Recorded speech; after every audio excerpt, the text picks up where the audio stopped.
ಇದ್ದಾವೆ. ಇತ್ತೀಚೆಗಂತೂ KGF 1-2 ಬಂದಿದ್ದಿರ್ಬೋದು, ಅದಾದ ನಂತರ ಕಾಂತಾರ ಬಂದಿದ್ದಿರ್ಬೋದು, ಈಗ ಕಾಂತಾರ 2 ಬರ್ತಾ ಇರೋವಂಥದ್ದು ಮತ್ತು ಟಾಕ್ಸಿಕ್ ಬರ್ತಾ ಇರೋವಂಥದ್ದು ಒಂದು ಅಂತಾರಾಷ್ಟ್ರೀಯ ಮಟ್ಟದಲ್ಲಿ ಕನ್ನಡ ಸಿನಿಮಾ ಇಂಡಸ್ಟ್ರಿ ಬಗ್ಗೆ ಜನ ಹುಬ್ಬೇರಿಸಿ ನೋಡೋ ರೀತಿಯಲ್ಲಿ ಒಂದು ವಾತಾವರಣ ಸೃಷ್ಟಿಯಾಗಿದೆ.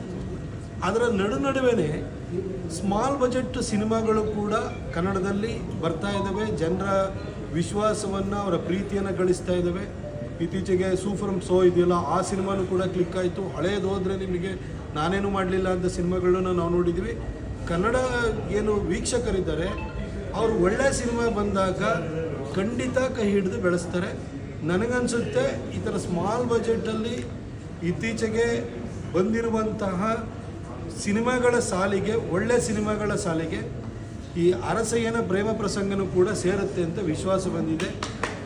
ನಮ್ಮ ಮಹಾಂತೇಶ್ ಹಿರೇಮಠ ಅವರು, ದೀಪು ಅವರು, ರಾಜೇಶ್ ಅವರು, ರಶ್ಮಿತಾ ಅವರು ಇದರಲ್ಲಿ ನಟನೆಯನ್ನು ಮಾಡಿದ್ದಾರೆ. ರಾಜೇಶ್ ಅವರು ಡೈರೆಕ್ಟರ್ ಇದ್ದಾರೆ, ದೀಪು ಅವರು ಸಂಗೀತ ನಿರ್ದೇಶಕರಿದ್ದಾರೆ. ಮಹಾಂತೇಶ್ ಹಿರೇಮಠ ಅವ್ರನ್ನ ನೀವು ಫ್ರೆಂಚ್ ಬಿರಿಯಾನಿನಲ್ಲೂ ಕೂಡ ನೀವು ನೋಡಿದ್ರಿ, ಅಲ್ಲೂ ಡಾನ್ ಆಗಿದ್ದರು, ಇಲ್ಲಿ ಹೀರೋ ಆಗಿದ್ದಾರೆ.